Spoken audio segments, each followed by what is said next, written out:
The rain drummed against the windows of Romano's as Amara Johnson clutched her phone for the 15th time in 20 minutes.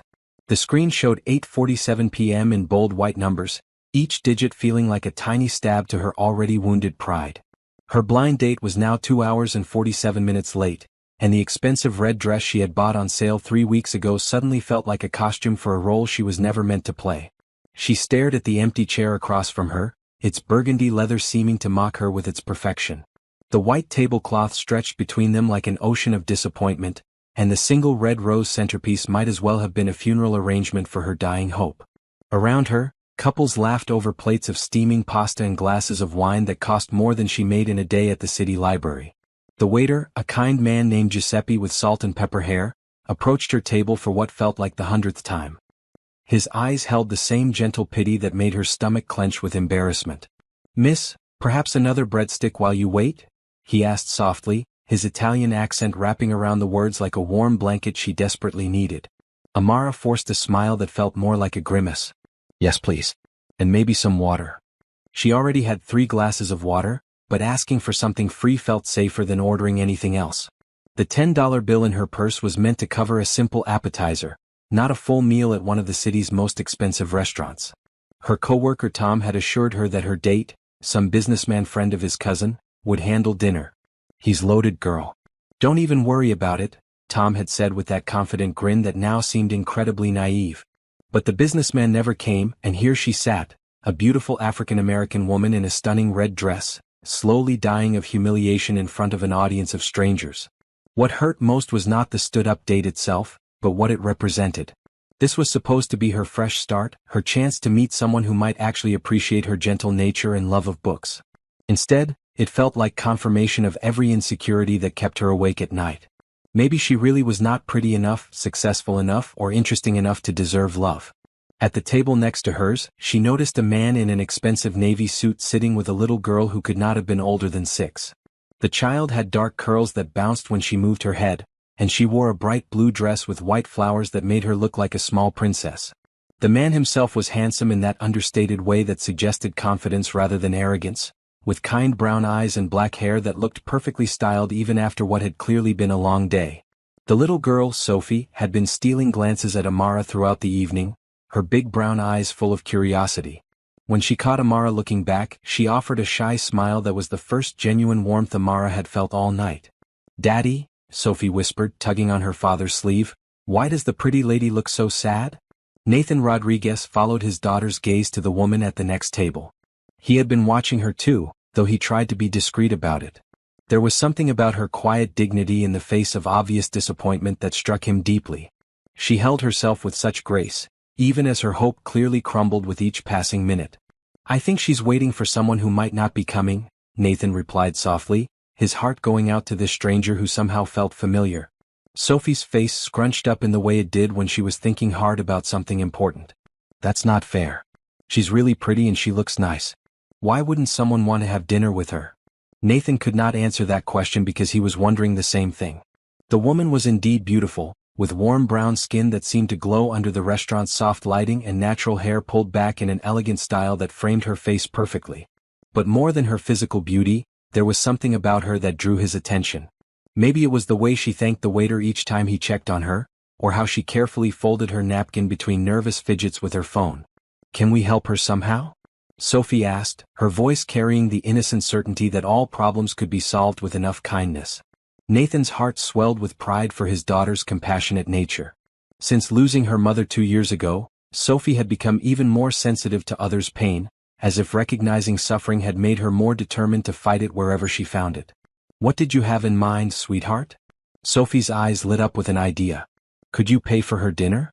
Like how Mama used to buy coffee for the lady at the park who was always cold." The memory hit Nathan like a gentle wave.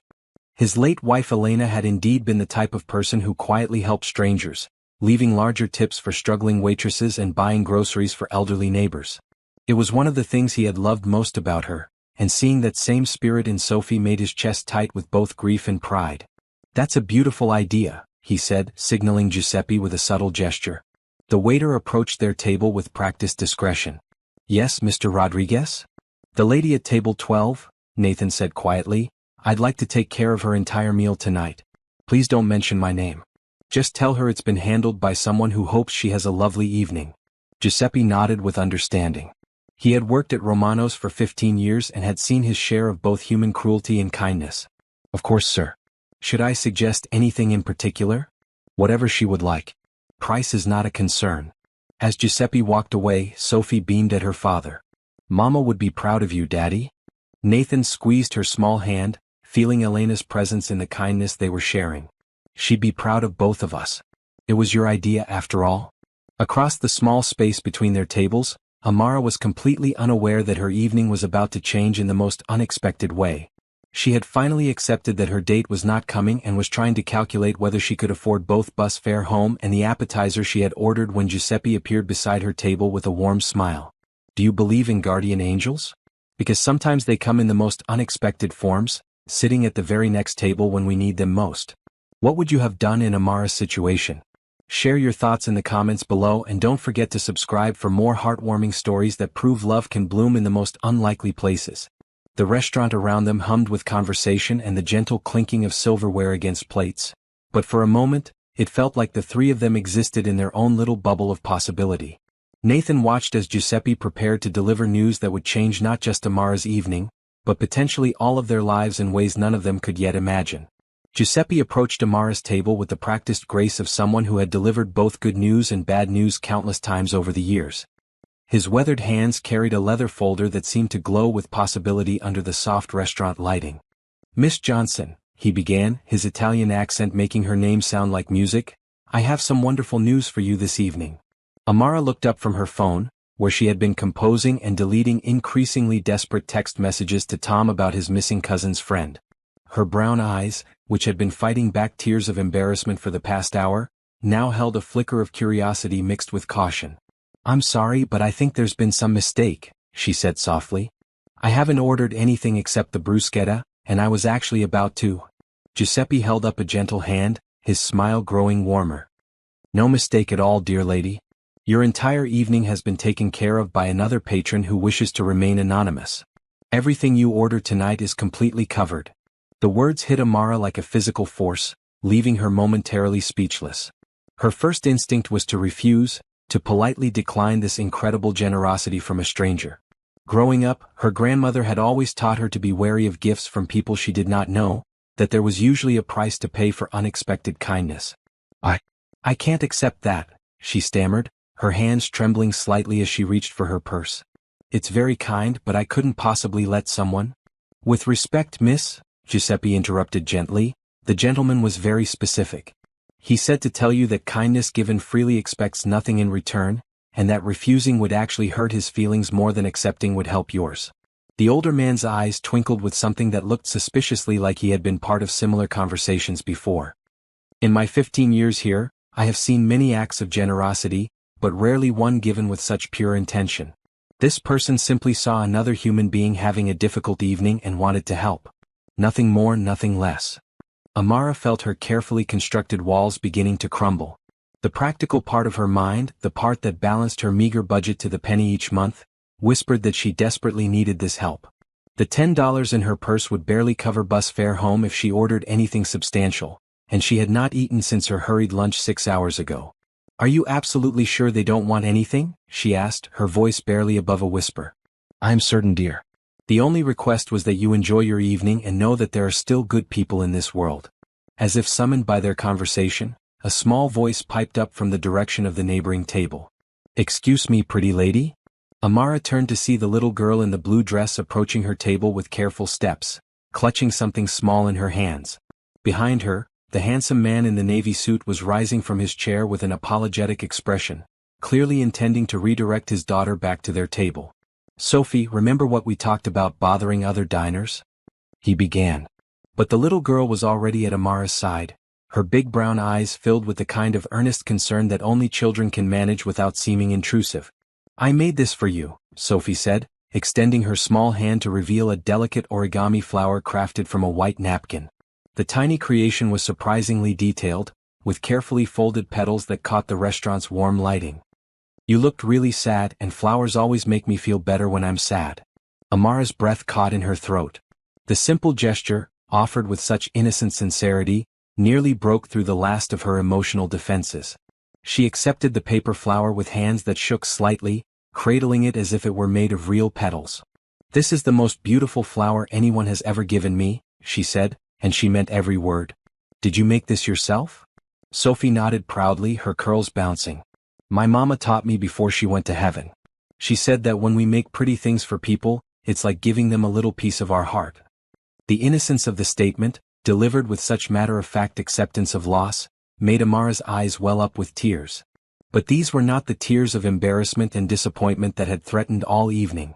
These were tears of recognition, of seeing something beautiful and pure in the midst of what had felt like rejection. Nathan had reached their table by now, and he placed a gentle hand on his daughter's shoulder. "I'm so sorry," he said to Amara, his voice carrying genuine warmth. "Sophie has a habit of adopting anyone who looks like they need a friend." "Please don't apologize," Amara said, carefully placing the origami flower on her table where she could see it. "This is the kindest thing that's happened to me in a very long time." There was something in the way she said it that made Nathan's heart clench with recognition. He saw in her eyes the same kind of quiet pain that he had carried for 2 years, the look of someone who had grown used to being disappointed by life but had not yet given up hope entirely. "I'm Nathan Rodriguez," he said, extending his hand. "And this is Sophie." "Amara Johnson," she replied, shaking his hand and marveling at how warm and steady it felt. "It's lovely to meet you both." Sophie, emboldened by the positive reception of her flower, climbed up onto the empty chair across from Amara without asking permission. "Are you waiting for someone? Because you keep looking at your phone like my daddy does when he's worried about being late for work." Nathan started to redirect his daughter again, but Amara laughed for the first time all evening, a sound that was rich and genuine and seemed to light up her entire face. "I was waiting for someone," Amara admitted, "but I don't think they're coming anymore. Sometimes people disappoint us, even when we really hope they won't."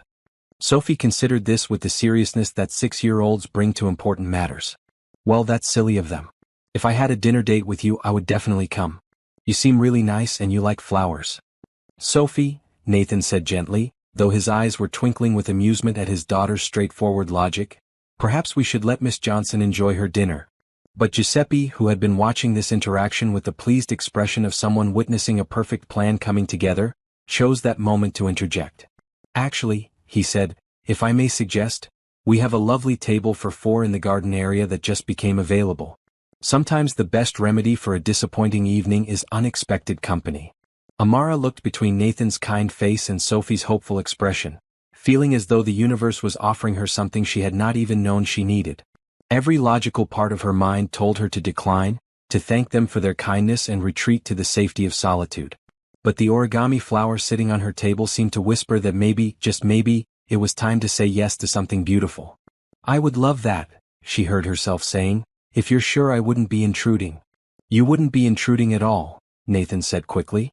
"In fact, I think Sophie would be disappointed if you said no at this point." As Giuseppe led them to a table in the restaurant's enclosed garden area, where fairy lights twinkled among carefully tended plants and the sound of a small fountain provided gentle background music, Amara could not help but feel that her evening was transforming into something magical. She still did not know who had paid for her dinner, though she suspected it might have something to do with the generous man walking beside her and his incredibly wise little daughter. But for the first time in months she was not questioning the gift. Instead, she was simply grateful for it, and for the reminder that kindness still existed in the world. The garden area of Romano's felt like stepping into a fairy tale. Soft white lights were strung between the branches of small potted trees, creating patterns of gentle illumination that danced across the walls. The air smelled of basil and rosemary from the herb garden that surrounded their table, and the sound of water trickling from a small fountain added a peaceful melody to their conversation. Amara settled into her chair, still clutching the origami flower Sophie had given her. The contrast between this moment and her earlier despair felt almost surreal, as if she had walked through some invisible doorway into a completely different evening. "This place is beautiful," she said, looking around with genuine wonder. "I had no idea Romano's had a garden area." "Most people don't," Nathan replied, settling Sophie into the chair beside him. "Giuseppe only brings certain guests back here. I think he has a sixth sense about when people need something special." Sophie was practically vibrating with excitement in her seat, her eyes darting between the fairy lights and Amara's face as if she could not decide which was more fascinating. "Do you like fairy tales, Miss Amara? Because this looks exactly like where a princess would have dinner. I love fairy tales, Amara said, her smile becoming more natural by the minute. Actually, that's part of my job. I work at the children's library downtown, and I get to read stories to kids every day. Sophie's gasp was audible. You work at the library? The big one with all the books and the storytime corner with the rainbow carpet. That's the one. Do you know it? Know it? Sophie looked at her father with excitement. Daddy, this is the library lady? Well, maybe not the same one, but she works where we go for storytime every Saturday. Nathan felt a jolt of recognition. He and Sophie had been regular visitors to the downtown library since Elena's death, finding comfort in the predictable ritual of story time and the quiet sanctuary that books provided. It seemed impossible that this woman, who had appeared in their lives like an answer to a prayer neither of them had known they were praying, was connected to one of their favorite places. You might have seen us then, Nathan said. We're usually there around 11 on Saturday mornings. Sophie here is our resident expert on princess stories and anything involving talking animals. I think I would have remembered you, Amara said, and then blushed slightly at how that sounded. I mean, Sophie's enthusiasm for stories tends to stand out. Most kids her age get restless after about 10 minutes, but some children just have that special love for books. Giuseppe appeared at their table with perfect timing, carrying menus and a warm bread basket that smelled like heaven. For our special guest this evening, he announced, I recommend starting with our antipasto platter and perhaps some of our homemade minestrone soup. And for the young princess, he winked at Sophie, we have fresh mozzarella sticks shaped like stars. Sophie clapped her hands together. Stars. Daddy, can we get the star cheese? Of course, sweetheart. And Miss Amara, please order whatever you like. This evening is about enjoying yourself. As they looked over the menus, Amara found herself relaxing in a way she had not experienced in months. There was something about Nathan's presence that felt both exciting and comfortable, like coming home to a place she had never been before.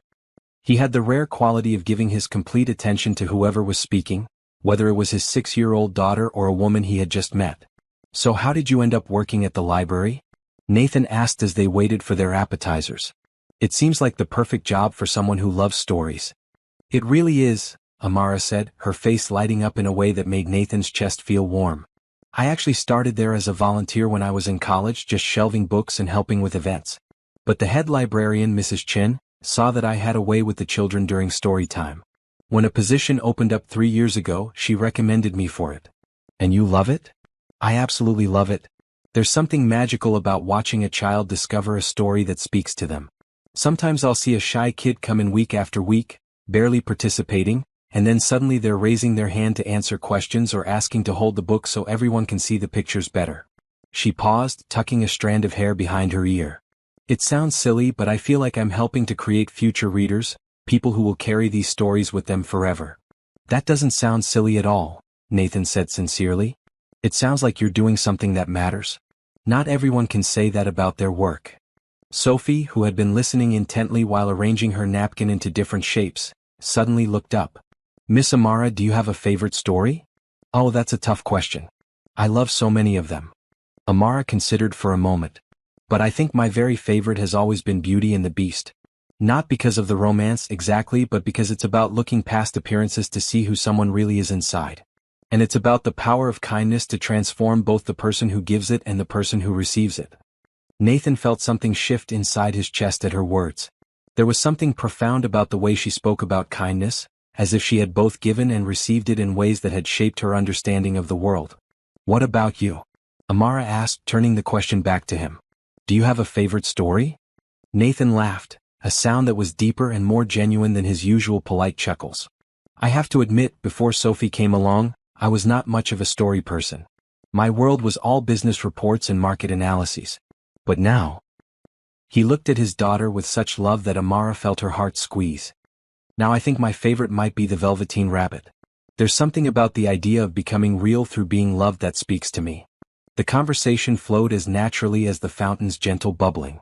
They discovered that Nathan's tech company had actually donated computers to the library's new digital learning center, though he had done it anonymously through a foundation. They learned that Amara had grown up just 3 neighborhoods away from where Nathan had bought his first apartment as a young entrepreneur.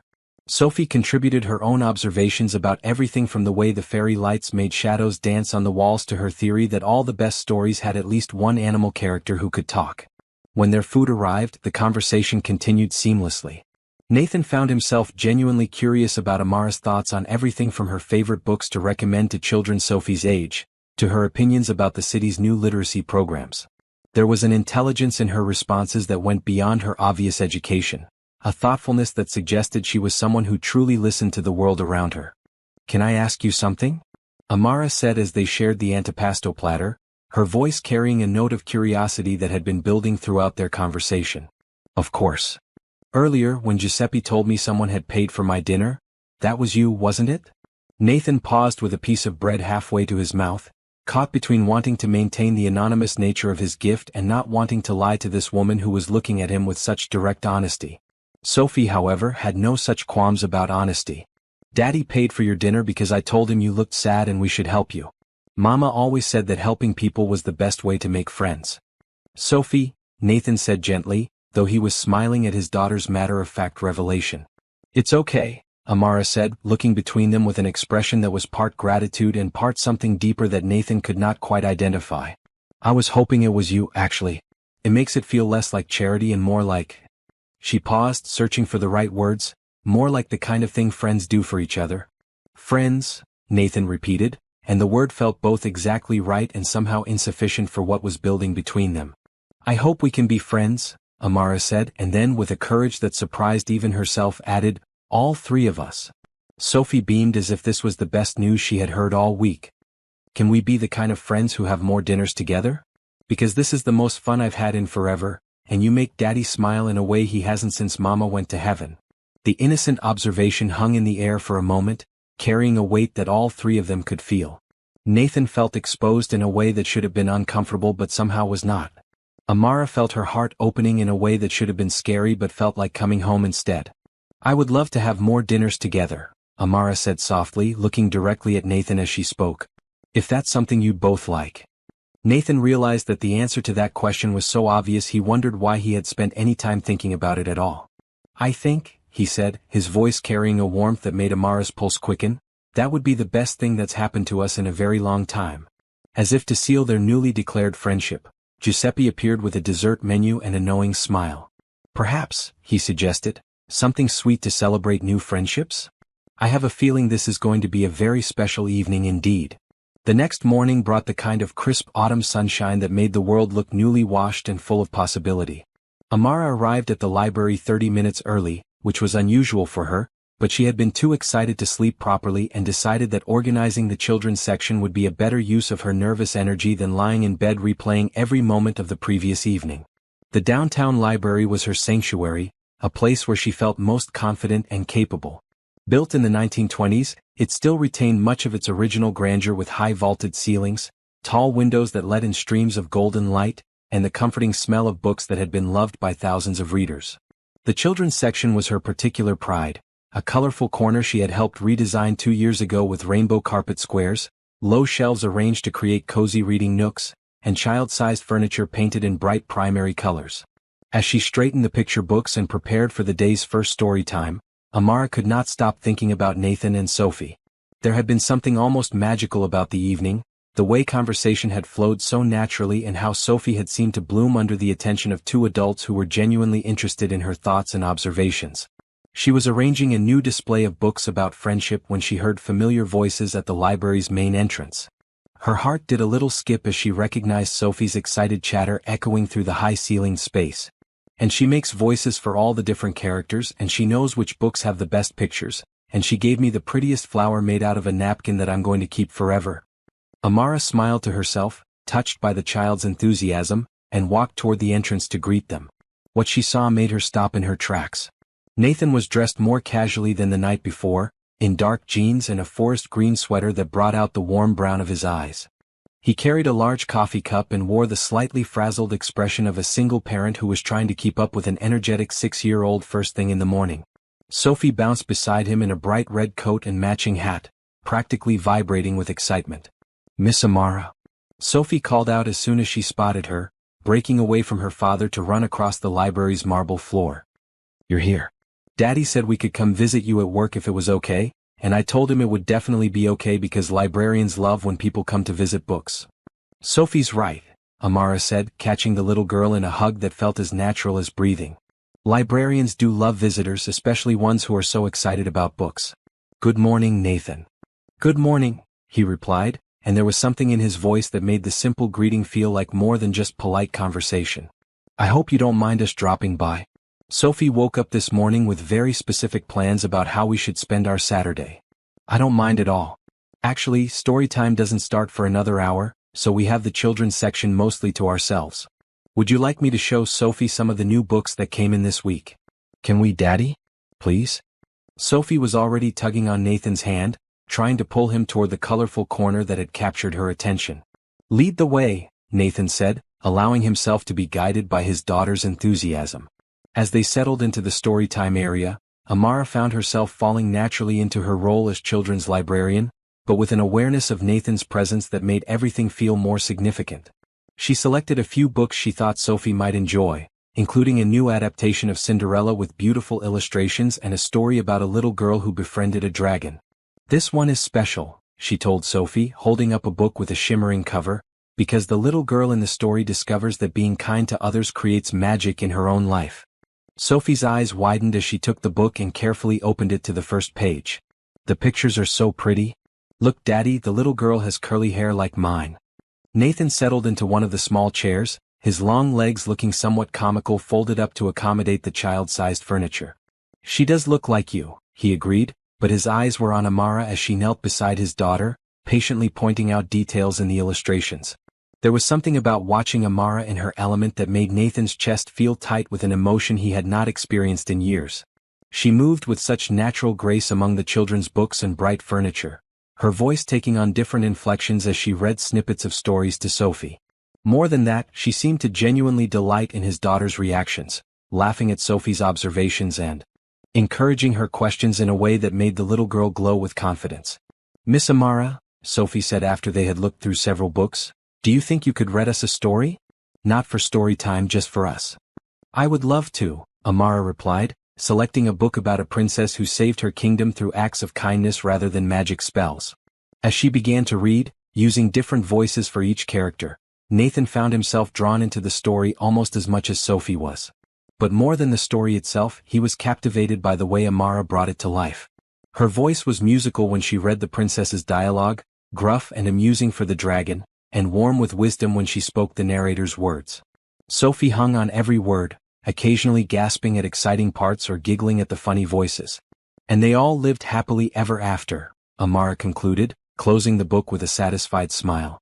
That was the best story ever, Sophie declared, clapping her hands together. The princess was so smart to be nice to everyone, even the grumpy dragon. She was very smart, Amara agreed. Sometimes being kind takes more courage than being brave in other ways. Nathan felt those words resonate in a way that surprised him.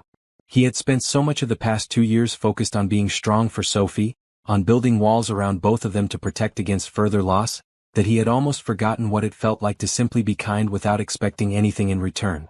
As if reading his thoughts, Amara looked up and caught his eyes. There was something in her gaze that made him feel understood in a way that was both thrilling and terrifying. Daddy, Sophie said, tugging on his sleeve, can we ask Miss Amara something important? What's that, sweetheart? Sophie looked between her father and Amara with the serious expression she wore when she was about to say something she considered very significant. Well, yesterday you said that the library needed more money for new books and programs, and you're always saying we should help people when we can. And Miss Amara works here and loves books as much as we do. Nathan felt a smile tugging at his lips as he realized where his daughter's logical mind was heading. Are you suggesting what I think you're suggesting? I think, Sophie said carefully, that maybe you could help the library get more books and better programs. You know, like how you helped that school get new computers, but you told me not to tell anyone it was you. Amara looked confused, glancing between father and daughter. I'm sorry, what school? Nathan felt heat rise in his cheeks. He had thought his charitable giving was more discreet than it apparently was to his observant 6-year-old. Sophie has a very good memory for conversations she's supposed to forget. Daddy gives money to lots of places to help kids, Sophie explained matter-of-factly. But he always tells them not to say his name because he says helping people isn't about getting credit, it's just about making things better. The simple statement, delivered with a child's absolute honesty, made Amara's breath catch. She looked at Nathan with new understanding, seeing not just the successful businessman who had paid for her dinner, but someone who quietly made the world better without seeking recognition. "Sophie," Nathan said gently, "we've talked about this. But this is different," Sophie interrupted, her voice taking on the passionate tone she used when she was absolutely certain she was right. "This is Miss Amara's library and she helps kids every day just like you do, but she needs help too.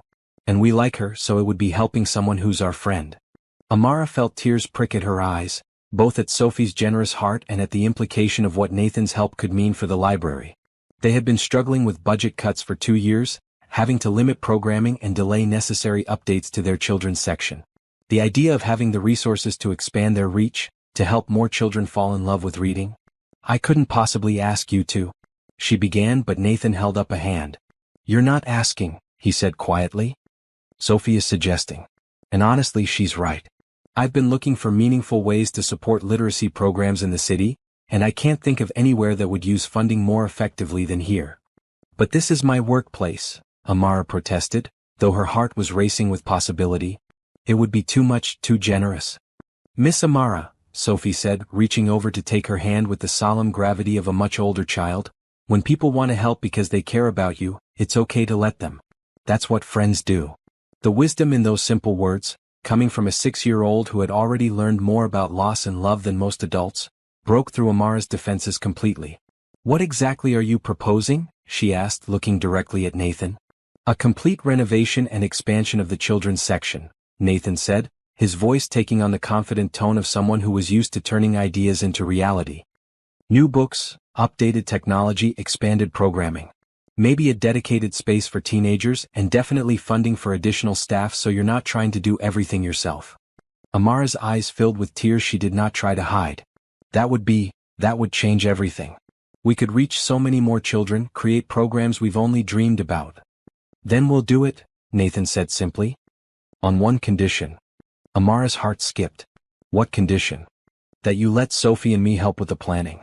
We want to be involved, not just as donors, but as friends who care about making this the best children's library in the city." Sophie bounced in her seat with excitement. "Can we help pick out the new books? And maybe the colors for painting the walls?" "You can help with everything," Amara said, her voice thick with emotion. "But I have one condition too." "Name it," Nathan said. "This has to be something you do because you believe in it, not because you feel sorry for me or because Sophie asked you to. I need to know that you really think the library deserves this investment." Nathan stood up from the tiny chair and moved closer to where Amara was kneeling beside Sophie.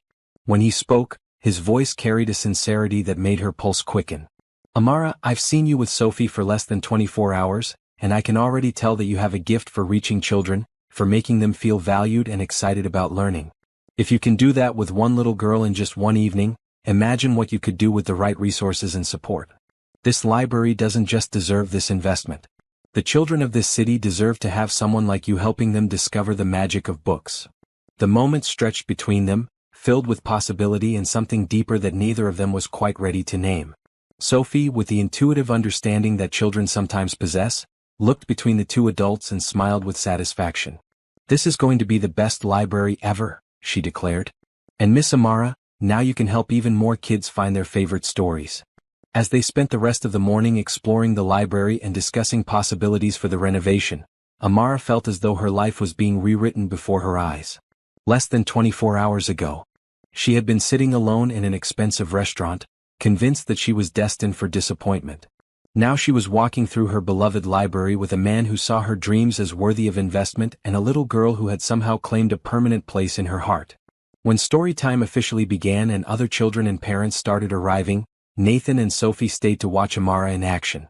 As she read to a group of 15 children, bringing characters to life with voices and gestures, Nathan understood exactly why his daughter had been so drawn to her. There was something magical about the way Amara connected with each child, making sure the shy ones felt included and gently redirecting the more boisterous ones without dampening their enthusiasm. But what struck him most was the joy on her face as she shared stories with the children. This was not just a job for her, it was a calling. And somehow, miraculously, that calling had led her to them. If someone had told you yesterday that your entire life could change because of one act of kindness, would you have believed them? Sometimes the most beautiful love stories begin not with romance, but with generosity. "What's the kindest thing a stranger has ever done for you?" Share your story below and subscribe for more tales that remind us love comes in many forms. 3 weeks had passed since that first Saturday morning at the library, and Nathan found himself looking forward to their daily interactions with an eagerness that both surprised and concerned him. What had started as Sophie's innocent friendship with Amara had evolved into something much more complex, though none of them had spoken directly about the shift that seemed to be happening. Nathan had thrown himself into the library renovation project with the same intensity he brought to his business ventures, but for entirely different reasons. This was not about profit margins or market dominance. This was about creating something beautiful for someone who deserved beautiful things, and about giving his daughter a chance to see how powerful it could be when people work together toward a common goal. Today was special. After weeks of planning meetings and contractor consultations, Nathan had surprised both Amara and Sophie by suggesting they take a break from renovation discussions and spend the day at Sunset Point Amusement Park. It was the kind of spontaneous adventure that the old Nathan, the one who lived and breathed quarterly reports and board meetings, would never have considered on a Wednesday afternoon.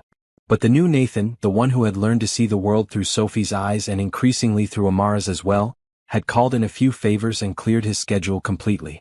"Daddy, are you sure Miss Amara will like the roller coasters?" Sophie asked for the third time as they waited outside the library for Amara to finish her work day. She was wearing a bright green sundress that made her look like a small spring flower, and her excitement was practically radiating from her small frame. "I think Miss Amara is braver than you might expect," Nathan replied, though he honestly had no idea how Amara felt about amusement park rides. The realization that there were still so many things he did not know about her made his chest feel tight with anticipation. When Amara emerged from the library's main entrance, Nathan felt his breath catch the same way it had every time he had seen her over the past few weeks. Today she wore a flowing blue dress that caught the afternoon breeze, and her hair was loose around her shoulders in a way that made her look younger and somehow more approachable than her usual professional librarian style. "I can't believe you're kidnapping me from work in the middle of the week," she said, but her smile was bright enough to power the entire amusement park. "When you said you had a surprise, I was expecting maybe coffee and a discussion about paint colors for the new reading nook."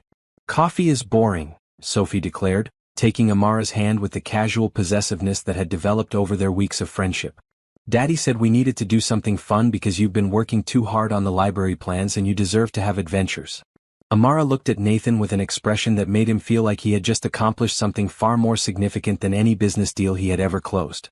"You said I deserved adventures?" "I said everyone deserves adventures," Nathan replied, though the slight flush on his cheek suggested there was more to it than that. "But yes, especially people who spend their days making sure other people can have adventures through books." The drive to Sunset Point was filled with Sophie's chatter about which ride she wanted to try first and Amara's gentle questions about which one Sophie might find too scary. Nathan found himself stealing glances at Amara in the passenger seat, noting the way she turned her body toward Sophie when she spoke and how she seemed to instinctively know just how to respond to his daughter's mix of excitement and nervousness. "Miss Amara," Sophie said as they pulled into the parking lot, "will you ride the Ferris wheel with me and Daddy?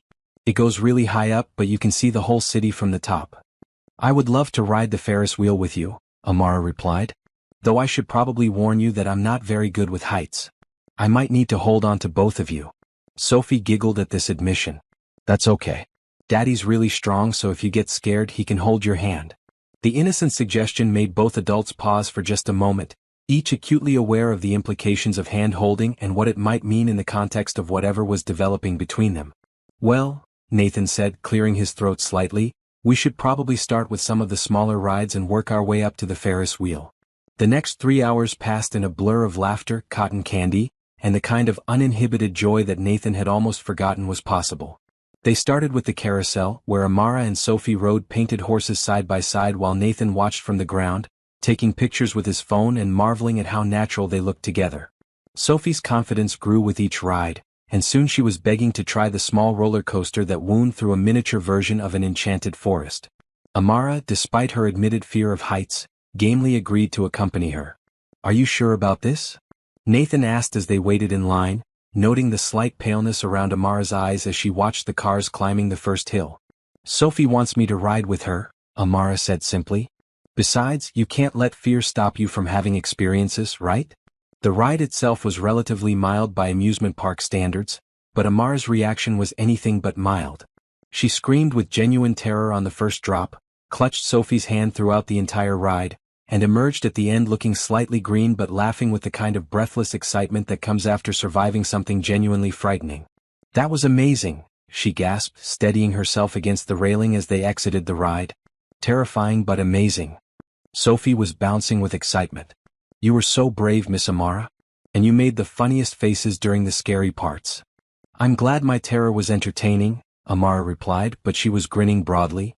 Nathan found himself studying her face, noting the flush of adrenaline in her cheeks and the way her eyes sparkled with accomplishment. There was something incredibly attractive about her willingness to push past her comfort zone for Sophie's sake, and about the genuine joy she took in conquering her fears. "Your turn, Daddy," Sophie announced. "You and Miss Amara should ride together while I go on the spinning teacups." The suggestion was clearly calculated, delivered with the kind of innocent manipulation that 6-year-olds had perfected over centuries. Nathan and Amara looked at each other, both aware that they were being managed by a child but neither particularly inclined to resist. "The teacups might make you dizzy right after the roller coaster," Nathan warned his daughter. "I'll be fine," Sophie said with the confidence of youth. "Besides, the nice lady who runs the ride said she'd help me pick out the prettiest teacup. You two should ride the bumper cars." 15 minutes later, Nathan found himself sitting beside Amara in a bright red bumper car, both of them laughing as they attempted to coordinate their steering and generally failed spectacularly. Amara had a surprisingly competitive streak, Nathan discovered, and she took particular delight in successfully bumping into other cars, especially when the occupants were teenagers who clearly thought they were too cool to be having fun.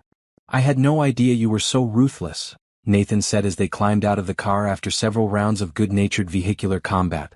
"There's a lot you don't know about me yet," Amara replied, and there was something in her tone that made the simple statement feel like both a promise and an invitation. They collected Sophie from the teacup ride, where she had indeed found the prettiest cup, painted with roses and golden trim, and had convinced the ride operator to let her go around an extra time. Her cheeks were flushed with happiness, and she chattered excitedly about how the whole park had looked like a spinning kaleidoscope. "Now can we go on the Ferris wheel?" she asked, taking both adults by the hands and starting to pull them toward the tall structure that dominated the center of the park. The Ferris wheel at Sunset Point was genuinely impressive, tall enough to offer views of the entire city and the lake beyond. As they settled into their car, the three of them pressed together on the small bench seat. Amara found herself acutely aware of Nathan's warmth beside her and the solid strength of his arm as Sophie insisted on sitting between them. "Look how tiny everything looks," Sophie breathed as their car reached the top of the wheel's rotation. "It's like we're giants looking down on a dollhouse city." Amara followed Sophie's gaze, taking in the sprawling view of downtown buildings, tree-lined neighborhoods, and the sparkling water of the lake in the distance. But even more than the view, she was aware of this moment, sitting here with these two people who had somehow become so important to her in such a short time. "It's beautiful," she said softly. "Yes, it is," Nathan replied, but when Amara glanced over at him, she realized he was not looking at the view at all. He was looking at her. The moment stretched between them, filled with unspoken possibilities and the kind of tender awareness that comes just before everything changes. Sophie, pressed between them and oblivious to the undercurrents of adult emotion, continued her running commentary on the sights below. "Miss Amara," she said as their car began its slow descent, "this is the best day I've had since Mama went to heaven. Do you think she can see us up here?" The question, asked with a child's matter-of-fact acceptance of loss and hope, made both adults pause. Amara felt Nathan's hand find hers across Sophie's small frame, his fingers intertwining with hers in a gesture of comfort and connection that felt more intimate than anything she had ever experienced. "I think," Amara said carefully, "that if your mama loved you as much as it sounds like she did, then she would be happy to see you having such a wonderful time. And I think she would be proud of how kind and brave you are." Sophie considered this with the seriousness she brought to all important matters. "I think she would like you, Miss Amara. Daddy says Mama always wanted him to find someone who would make him smile again." The innocent statement hung in the air as their car reached the ground and the ride operator opened their door. As they walked away from the Ferris wheel, Nathan's hand still holding Amara's, all three of them seemed to understand that something significant had just happened, though none of them was quite ready to put it into words.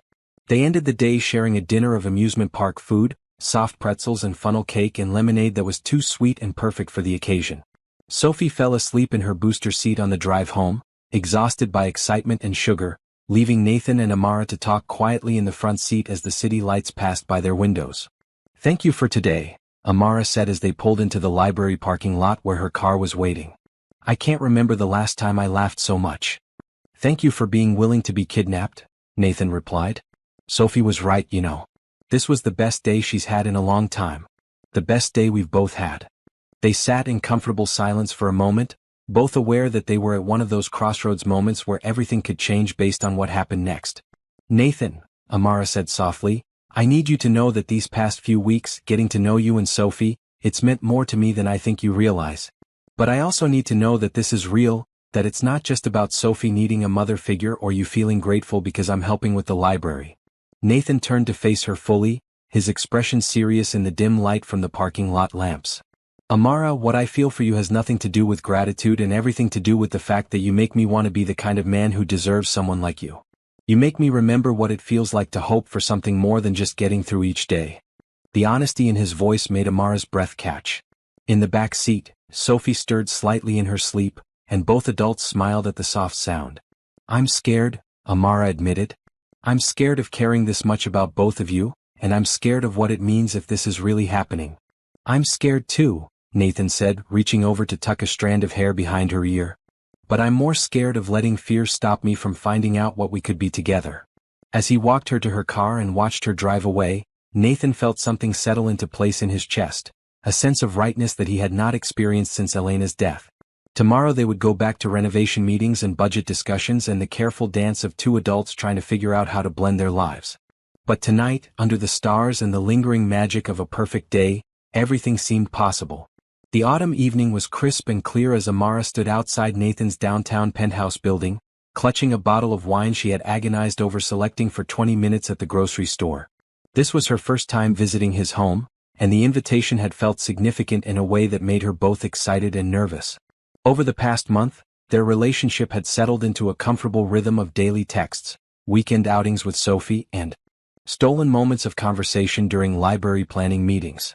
But tonight was different. Tonight, Sophie had specifically asked if Amara could come to their home for dinner, and Nathan had extended the invitation with a warmth in his voice that made her pulse quicken. The building itself was impressive in the understated way that spoke of real wealth rather than ostentatious display. The doorman greeted her by name, which suggested Nathan had prepared for her arrival, and the elevator ride to the 23rd floor gave her just enough time to second-guess her choice of outfit 3 times. She had settled on a flowing maroon dress that was dressy enough to show she had made an effort but casual enough that she would not feel overdressed if this turned out to be a simple family dinner. Her hair was loose around her shoulders, and she wore the small gold earrings her grandmother had given her for luck. When the elevator doors opened directly into Nathan's foyer, Amara's breath caught. The space was beautiful in a way that managed to be both elegant and welcoming, with warm hardwood floors, carefully chosen artwork and floor-to-ceiling windows that showcased a stunning view of the city below. Miss Amara. Sophie's voice echoed through the apartment as she came running toward the elevator, wearing a bright blue dress with a full skirt that twirled perfectly when she spun around. You're here. Come see what Daddy and I made for dinner. Hello, sweetheart, Amara said, accepting Sophie's enthusiastic hug. Something smells absolutely amazing.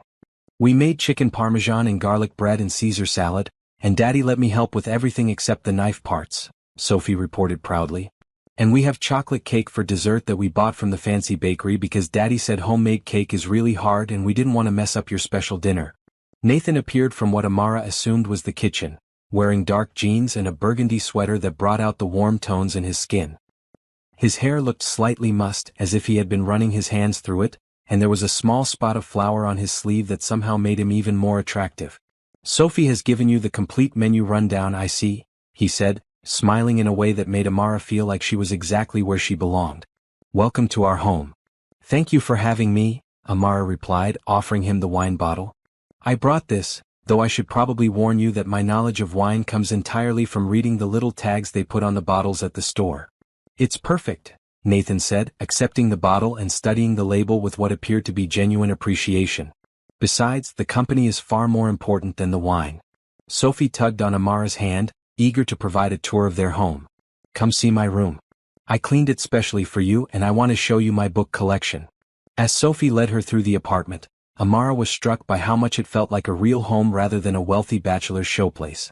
There were photos everywhere, many featuring Sophie and a beautiful woman with dark hair and kind eyes who could only be Nathan's late wife. But rather than making Amara feel uncomfortable, the presence of these memories felt right, as if Elena's love for her family had created a foundation of warmth that still filled the space. Sophie's room was a 6-year-old's paradise, with a canopy bed draped in pink and white fabric, walls covered in artwork she had clearly created herself, and bookcases filled with children's books arranged with the kind of careful organization that suggested they were treasured possessions. "This is my special reading corner," Sophie announced, gesturing toward a small nook with cushions and a child-sized lamp. "Daddy reads to me here every night before bed. Maybe sometime you could read to me here too?"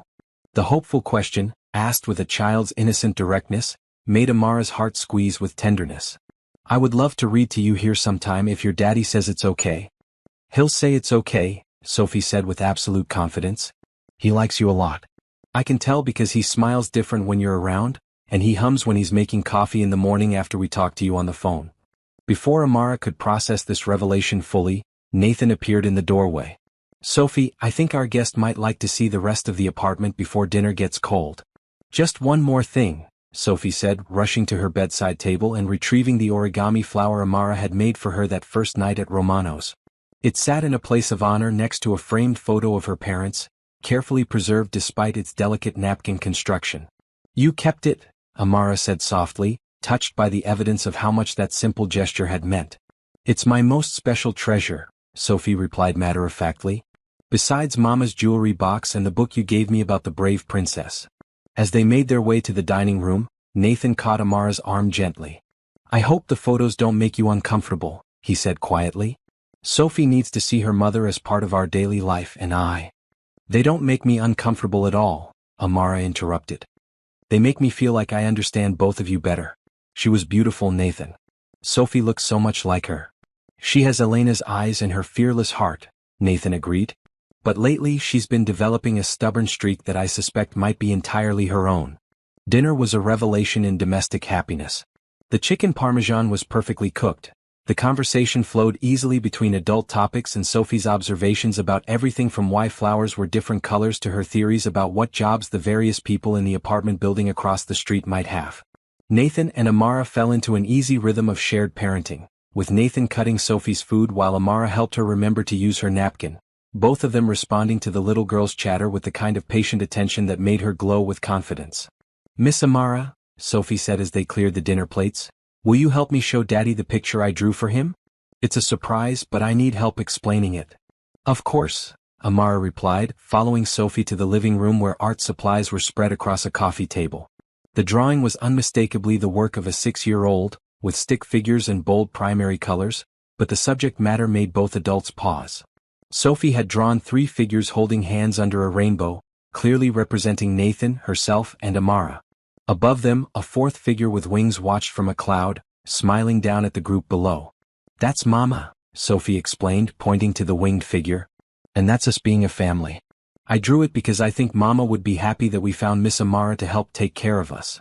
The innocent explanation, delivered with a child's absolute faith in the rightness of her vision, left both adults momentarily speechless. Nathan knelt beside his daughter, his voice gentle when he spoke. "Sophie, sweetheart, you know that Miss Amara is our very good friend, but we can't just assume." "But she loves us," Sophie interrupted with the kind of logic that children applied to matters of the heart. "And we love her. And families are people who love each other and take care of each other. So we could be a family if everyone wanted to." Amara felt tears prick at her eyes as she looked at the drawing, seeing her own deepest hopes reflected in a child's crayon masterpiece. The past few months had shown her what it might feel like to belong somewhere, to be part of something bigger and more meaningful than her careful, solitary life. "Sophie," she said carefully, "what would you think if I told you that I do love you and your daddy very much?" Sophie's face lit up with the kind of joy that could power entire cities. "Really? You love us? Really? I love how kind and smart and brave you are, and I love how much you care about other people. And I love your daddy because he's a wonderful father and a good man who makes me feel like I can be braver than I thought I was." Nathan felt something fundamental shift in his chest as he listened to Amara's words. The careful walls he had built around his heart over the past 2 years seemed to crumble all at once, leaving him feeling exposed and hopeful and terrified all at the same time. "And I love both of you," he said, his voice rough with emotion, "more than I thought I would ever be capable of loving anyone again." Sophie looked between the 2 adults with satisfaction, as if she had just successfully completed a particularly challenging puzzle. "So we can be a family? A real one?" Nathan and Amara looked at each other over Sophie's head, both seeing their own hopes and fears reflected in the other's eyes. There were practical considerations to discuss, timeline issues to work through, and the complex process of blending their lives in a way that would be healthy for all of them, especially Sophie. But in that moment, looking at this child who had somehow become the bridge between their hearts, and feeling the rightness of their small circle of love, the answer seemed both obvious and inevitable. "I think," Nathan said carefully, "that we're already becoming a family. We just need to figure out what that looks like and how to do it right." "Can Miss Amara stay for story time tonight?" Sophie asked, clearly ready to begin the family-building process immediately. "If she wants to," Nathan replied, looking at Amara with an expression that made her pulse quicken. "I would love to stay for story time," Amara said. "But only if you promise to let me help clean up the dishes first." "Deal," Sophie said, jumping up to hug both adults simultaneously. "This is the best day ever." As they worked together to clear the dinner dishes, moving around Nathan's kitchen with an ease that suggested they had been doing this for years rather than one evening, Amara felt a sense of belonging settle into her bones. This was what she had been waiting for her entire adult life, she realized. Not just romantic love, but this feeling of being part of something larger than herself, of being needed and wanted and chosen by people who saw her truly. Later, as they sat on Sophie's bed reading stories about brave princesses and talking animals, Amara caught Nathan's eye over his daughter's head. What she saw there was love, certainly, but also gratitude and wonder and the kind of hope that came from believing in second chances. When Sophie finally fell asleep, clutching the book they had been reading and smiling in her dreams, Nathan walked Amara out to the living room where the city lights twinkled beyond the floor-to-ceiling windows. "I need you to know," he said, taking her hands in his, "that when I say I love you, I mean all of it. I love your laugh and your kindness and the way you make Sophie feel like she's the most important person in the world. I love how you throw yourself into things you believe in, and I love that you were brave enough to say yes to this crazy situation we found ourselves in." "Nathan," Amara said, stepping closer to him, "I need you to know that I'm not trying to replace Elena or compete with her memory. I just want to love you and Sophie in my own way, to add to your family instead of trying to recreate something that's already perfect in its own right." "That's exactly what I was hoping you would say," Nathan replied, cupping her face in his hands. "Elena will always be Sophie's mother and a part of our story. But you're our future. You're the person who helped us learn how to be happy again." When he kissed her, there on the couch where Sophie's drawing still lay spread across the coffee table, it felt like a promise and a beginning and a homecoming all at once. Outside, the city hummed with life, but inside Nathan's apartment, three hearts had finally found their way to each other. Are you wondering what happens when two broken hearts discover they can heal together? Sometimes the most beautiful families are the ones we choose, built on love rather than obligation. Have you ever experienced a moment when you knew your life was about to change completely? Share your story below and subscribe for more heartwarming tales of love finding its way. The sound of power tools and cheerful construction chatter filled the library's children's section as Amara stood in what had once been a cramped corner with outdated furniture and now resembled something from a fairy tale. 3 months had passed since that perfect evening at Nathan's penthouse, and the library renovation was nearing completion in spectacular fashion. Nathan had not simply funded improvements. He had orchestrated a complete transformation. The space now boasted custom-built reading nooks shaped like giant mushrooms and tree houses, interactive displays that brought stories to life with gentle lighting and sound effects, and a central storytelling area with tiered seating that could accommodate twice as many children as before. The walls were painted in soft blues and greens that created a sense of being in an enchanted forest, and natural light streamed through new skylights that made the entire space feel magical. "Miss Amara? Miss Amara." Sophie's voice echoed through the construction noise as she came running through the maze of equipment and supplies, wearing a bright red hard hat that was comically large for her 6-year-old head. "Come see what they're putting in the princess reading nook." Amara followed Sophie to one of the custom-built spaces, where workers were installing fiber optic lights in the ceiling to create the effect of reading under a starry sky. The attention to detail was breathtaking, from the hand-carved details on the wooden fixtures to the custom cushions designed to look like flower petals. "This is incredible," Amara breathed, running her hand along the smooth wood of a reading bench. "Children are going to feel like they've stepped into their favorite stories." "That was the idea." Nathan's voice came from behind her, warm with satisfaction.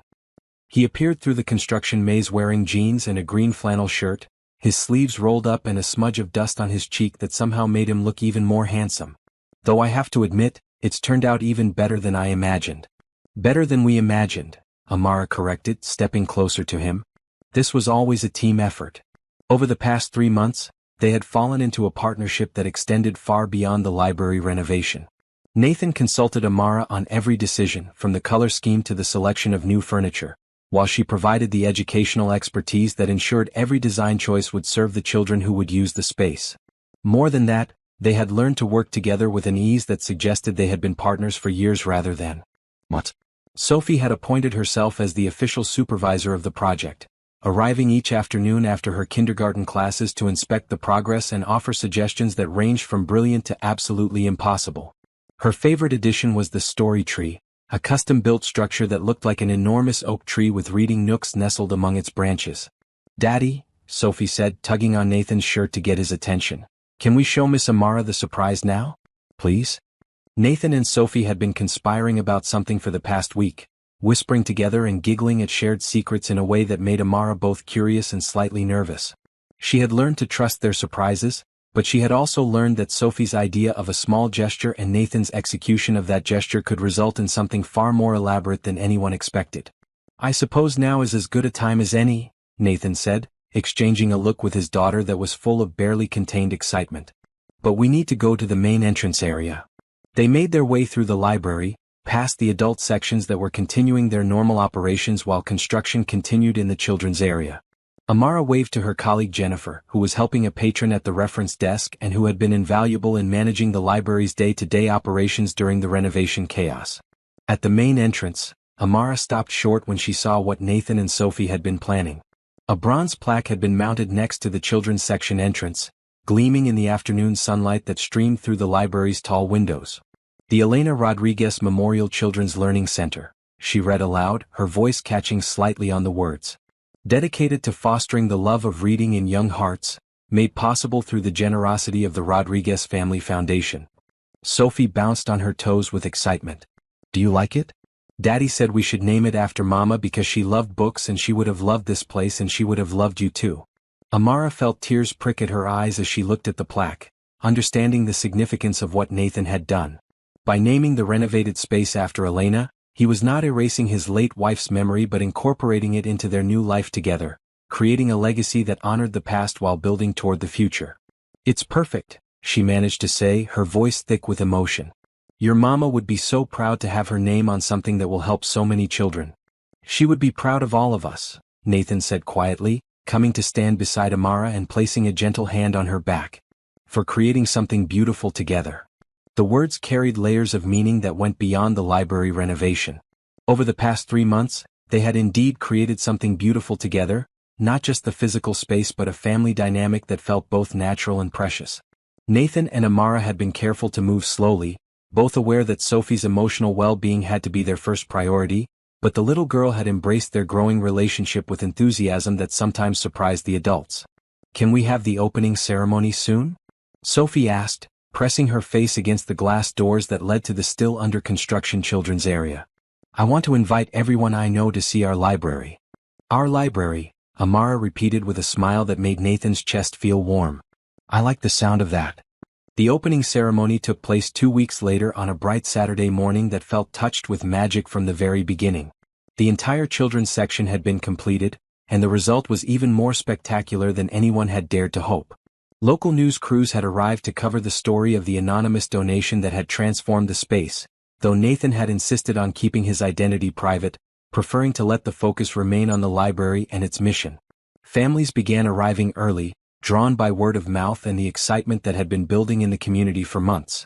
Children pressed their noses against the glass doors, wide-eyed at the glimpses of reading nooks and interactive displays that promised adventures beyond their wildest dreams.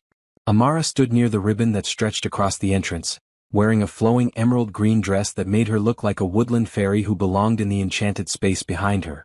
Her hair was pulled back in an elegant twist, and she wore the pearl earrings Nathan had given her the week before, just because, he had said, though they both knew it was really because he loved any excuse to give her gifts. Sophie stood between Amara and Nathan, wearing a bright yellow dress with a full skirt and carrying a pair of golden scissors that were nearly as tall as she was. She had insisted on being the one to cut the ribbon, arguing with 6-year-old logic that since she had helped plan everything she should get to officially open it. Nathan watched his daughter and the woman who had become so much more than either of them had dared to hope, feeling a sense of completion that he had never expected to experience again. The past few months had taught him that love did not have to be rationed, that opening his heart to Amara had not diminished his love for Elena but had somehow expanded his capacity for love in ways he was still discovering. "Are you ready, sweetheart?" he asked Sophie, who was practically vibrating with excitement. "I've been ready forever," she replied, which was probably true considering she had been asking about the opening ceremony every day for 2 weeks. Amara stepped forward to address the crowd that had gathered, her voice carrying easily across the library's main hall. "Welcome everyone to the official opening of the Elena Rodriguez Memorial Children's Learning Center. This space was created with love and generosity, but more than that, it was created with the understanding that every child deserves access to stories, to learning, and to the magic that can be found between the pages of a book." She paused, looking out at the faces in the crowd, parents holding toddlers, elementary school children bouncing with anticipation, teenagers who were trying to look too cool to be excited but were clearly curious about the renovations they had been hearing about for months. "The woman this space is named after believed that books could change lives, and we hope that everyone who enters here will find stories that speak to their hearts, that challenge their minds, and that remind them that anything is possible when we believe in the power of imagination." The crowd applauded, and Sophie raised the enormous scissors with the determination of someone preparing to perform the most important task of her young life. With Nathan and Amara's help, she managed to cut through the ribbon, and the golden strands fell away to reveal the magical space beyond. What happened next was pure joy in motion. Children raced through the entrance, their excited voices echoing off the high ceilings as they discovered reading nooks and interactive displays and the story tree that had become the centerpiece of the space. Parents followed more slowly, many of them taking pictures and marveling at the attention to detail that had gone into every corner of the renovation. Amara found herself swept along with groups of children, explaining how the different areas worked and watching their faces light up as they discovered new possibilities for adventure and learning. In the princess reading nook, a shy 7-year-old girl had curled up with a book about a brave young queen and was completely absorbed in the story, while nearby, twin boys were taking turns reading to each other in the story tree's highest nook. "Miss Amara," called Maria Santos, one of the regular library patrons, "this is absolutely incredible. My daughter hasn't stopped talking about it since she heard you were doing renovations." "Wait until you see the teen section," Amara replied, gesturing toward an area designed to look like a modern coffee shop, complete with comfortable seating and charging stations for electronic devices. "We wanted to create spaces that would grow with the children so they'd never outgrow the library." Throughout the morning, Nathan stayed mostly in the background, watching Amara in her element and feeling proud in a way that went beyond personal satisfaction. She moved through the space with such natural grace, connecting with each child who approached her and somehow managing to make every family feel welcomed and valued. Sophie had appointed herself as the unofficial tour guide, leading groups of children through the space and explaining the features with the enthusiasm of someone who had been personally involved in every design decision. Her favorite stop was always the memorial plaque, where she would tell anyone who would listen about her mama and how proud she would be of their beautiful library. "Daddy," she said, appearing at Nathan's side as the initial crowd began to thin out slightly, "I think Mama would really like Miss Amara." "I think so too, sweetheart," Nathan replied, watching Amara help a toddler reach a book on a high shelf while simultaneously answering questions from the child's mother about upcoming programming. "And I think Mama would be happy that we're taking care of Miss Amara now, because she doesn't have any family except us." The innocent observation hit Nathan with unexpected force. Over the months of getting to know Amara, he had learned about her quiet, solitary life, about parents who had died when she was in college and no siblings to share holidays or celebrate achievements. She had built a life of service and quiet satisfaction, but it had been a life without the kind of deep connections that everyone needed to truly thrive. "You're right," he said, kneeling down to Sophie's level. "Miss Amara does need people to take care of her, and we're lucky that she lets us be those people. We're going to take very good care of her," Sophie declared with the fierce protectiveness that 6-year-olds brought to people they loved. "And she's going to take good care of us too, because that's what families do." As the day wore on and the last of the opening ceremony visitors finally departed, the three of them stood together in the now quiet children's section, surrounded by the beautiful space they had created together and the sense of accomplishment that came from giving something meaningful to their community. "I can't believe we actually did this," Amara said, settling onto one of the comfortable chairs in the main seating area and pulling Sophie onto her lap. 3 months ago this was just a dream and now it's real." The best dreams usually become real when the right people work together to make them happen, Nathan said, sitting beside them and marveling at how right this felt, the three of them together in this space that represented everything they had built together. Sophie yawned, suddenly exhausted by the excitement of the day. Can we come here every day and read stories together? We can come here as often as you want, Amara promised, brushing a curl away from Sophie's forehead. This is our special place now. As they prepared to leave the library that evening, locking up the magical space that would welcome its first regular visitors on Monday morning, Nathan felt a sense of gratitude so profound it was almost overwhelming. 6 months ago, he had been a man focused entirely on work and raising his daughter, building walls around both of them to protect against further loss. Now he was part of something larger and more beautiful than he had ever imagined possible.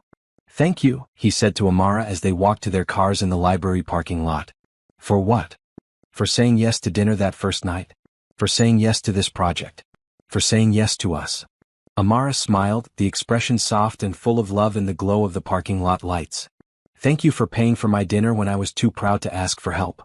Thank you for seeing something in me that I didn't even see in myself. And thank you for letting me become part of your family. As they drove home together, Sophie chattering sleepily in her car seat about all the children who would get to enjoy their library, Nathan and Amara both understood that they had created something that would last far beyond their own lives. The Elena Rodriguez Memorial Children's Learning Center would serve thousands of children over the years to come, but more than that, it had served as the foundation for their own small family's future. The spring morning was perfect for a picnic, with gentle sunshine filtering through the trees in Nathan's private garden and a soft breeze that carried the scent of blooming jasmine and roses. Amara had never imagined that such a peaceful oasis existed in the heart of the city, hidden behind the high walls that surrounded Nathan's downtown penthouse building. The garden was Nathan's personal retreat, a space he had created after Elena's death as a place to find solace and remember the woman who had loved growing things. Now, 6 months after their first meeting, he was sharing this most private space with Amara, and the significance of that gesture was not lost on either of them. Daddy, can I show Miss Amara the butterfly garden? Sophie asked, bouncing on her toes with excitement. She wore a bright green sundress that made her look like a small spring flower, and her curls were held back with a headband decorated with tiny silk daisies. Of course, sweetheart, Nathan replied, spreading a blue and white checkered blanket on the grass near a small fountain that gurgled peacefully in the center of the garden. But don't go too far. Lunch will be ready soon. Amara watched Sophie skip toward a corner of the garden where colorful flowers had been planted specifically to attract butterflies, marveling at the child's boundless energy and joy. Over the past 6 months, she had watched Sophie bloom from a sometimes shy little girl into a confident, happy child who seemed to find magic in everyday moments. She's incredible, Amara said, settling onto the blanket beside Nathan and accepting the glass of lemonade he offered her. Sometimes I can hardly believe how lucky I am to be part of her life. We're the lucky ones, Nathan said, his voice carrying the warmth that always seemed to fill it when he spoke about their relationship. Before you came into our lives, Sophie was fine, but she wasn't thriving the way she is now. Having you to love has given her permission to be completely happy again. They sat in comfortable silence for a moment, watching Sophie chase a particularly beautiful monarch butterfly that seemed content to let her follow it from flower to flower. The past 6 months had been a gradual process of learning to be a family, with Nathan and Amara taking their time to build a foundation of trust and understanding that would serve them well in the years to come. Amara, Nathan said, his voice taking on a more serious tone, there's something I want to talk to you about. Something I've been thinking about for a while now. Amara felt her pulse quicken, not with anxiety but with anticipation. There had been something different about Nathan over the past few weeks, a sense of decision and purpose that suggested he was preparing to take their relationship to the next level. I'm listening, she said, turning to face him fully. Nathan took her hands in his, and she was struck again by how right it felt when he touched her, how his presence seemed to calm and energize her simultaneously. I want to tell you about Elena, he began, not because I think you don't understand that part of my life, but because I want you to know how much she would have loved you, and how much she would have supported what we're building together. Amara squeezed his hands gently, encouraging him to continue. Elena was the kind of person who believed that love multiplied when it was shared, that there was no limit to how much good we could create in the world if we opened our hearts to it. When she got sick, when we knew she was dying, one of the things she worried about most was that Sophie and I would close ourselves off from love after she was gone. Nathan's voice caught slightly, and Amara could see the emotion in his eyes as he shared memories that were still tender even 2 years later. She made me promise that if I ever found someone who could love Sophie and me the way we deserve to be loved, I wouldn't let grief or fear stop me from embracing that gift. She said that the greatest tribute I could pay to our love would be to remain open to love in all its forms. She sounds like an amazing woman, Amara said softly. She was. And she was also incredibly wise about people. She had this ability to see straight through to someone's heart, to understand their true nature even when they were trying to hide it. And I know, without any doubt, that she would have seen in you exactly what Sophie and I see, someone with a capacity for love so deep and genuine that it transforms everyone around her. Amara felt tears prick at her eyes, moved by Nathan's words and by his generosity in sharing Elena's memory with her in such an intimate way. The thing is, Nathan continued, loving you hasn't diminished what I felt for Elena. Instead, it's taught me that the human heart is capable of far more than I ever imagined. You've shown me that it's possible to honor the past while building toward the future, to remember what we've lost while celebrating what we've found. Nathan, Amara began, but he held up a gentle hand. Let me finish, because I need to say this while I have the courage. He took a deep breath, his eyes never leaving hers. I am completely, utterly in love with you, Amara Johnson. I love your laugh and your kindness and the way you make Sophie feel like she's the most important person in the world. I love how you throw yourself into everything you believe in, and I love that you were brave enough to let us into your life even when you were scared. He paused, reaching into his pocket and withdrawing a small velvet box that made Amara's breath catch. But more than anything, I love the way you've helped us become a real family, the way you've made our house feel like a home again. And I'm hoping, if you'll have us, that you'll let us spend the rest of our lives showing you how much you mean to us. Nathan opened the box to reveal a stunning ring that somehow managed to be both elegant and understated, with a central diamond surrounded by smaller stones that caught the afternoon light and seemed to sparkle with their own inner fire. Amara, will you marry me? The words hung in the air between them, filled with hope and love and the promise of a future neither of them had dared to dream of 6 months earlier. Amara looked at the ring, at Nathan's face full of nervous anticipation, and at Sophie, who had abandoned her butterfly chasing to watch the proposal from across the garden with barely contained excitement. Yes, she said, her voice stronger and more certain than she had expected it to be. Yes, Nathan, I will marry you. The joy that spread across Nathan's face as he slipped the ring onto her finger was matched only by Sophie's shriek of delight as she came running across the garden to throw herself into their embrace. You said yes. You said yes. Sophie shouted, bouncing between them with such enthusiasm that all three of them ended up laughing and crying at the same time. Now we can be a real family forever and ever. We've been a real family for a while now, sweetheart, Nathan said, pulling both his daughter and his fiancée into a hug that felt like coming home. We're just making it official. Can I be the flower girl at your wedding? Sophie asked, as if this was the most important question in the world. You can be anything you want to be at our wedding, Amara replied, marveling at how right it felt to say the words, our wedding, out loud. In fact, maybe you can help us plan the whole thing. Sophie's gasp of delight suggested that this was the best possible news she could have received. As they settled back onto the picnic blanket, Sophie nestled between her soon-to-be parents and chattering excitedly about wedding dresses and flowers and cake. Nathan caught Amara's eye over his daughter's head. Thank you, he mouthed silently. For what? She mouthed back. For making us whole. The afternoon passed in a blur of happiness, with Sophie drawing pictures of wedding plans in the dirt beside the fountain while Nathan and Amara talked about their future with the kind of easy planning that came from two people who had found their perfect match. They discussed timelines and guest lists and whether they wanted a big celebration or something more intimate, but more than the logistics, they talked about the life they wanted to build together. I want us to keep doing things like this, Amara said, gesturing toward the garden and the perfect afternoon they were sharing. I want Sophie to grow up knowing that love means making time for each other, creating beautiful moments together. She'll know, Nathan said with certainty. She'll know because she'll see us doing it every day. As the sun began to set and they packed up their picnic supplies, Sophie made one final request. Can we call Aunt Isabella and tell her about the engagement? She's been waiting for Daddy to ask Miss Amara to marry him for weeks and weeks. Nathan laughed, a sound full of affection and slight embarrassment. Has she now? She said you were being slow about it and that Miss Amara was perfect for us and that she was going to start dropping hints if you didn't hurry up and propose soon. Well, Amara said, admiring the ring on her finger as it caught the last rays of sunlight, I'm glad you didn't let Aunt Isabella wait much longer.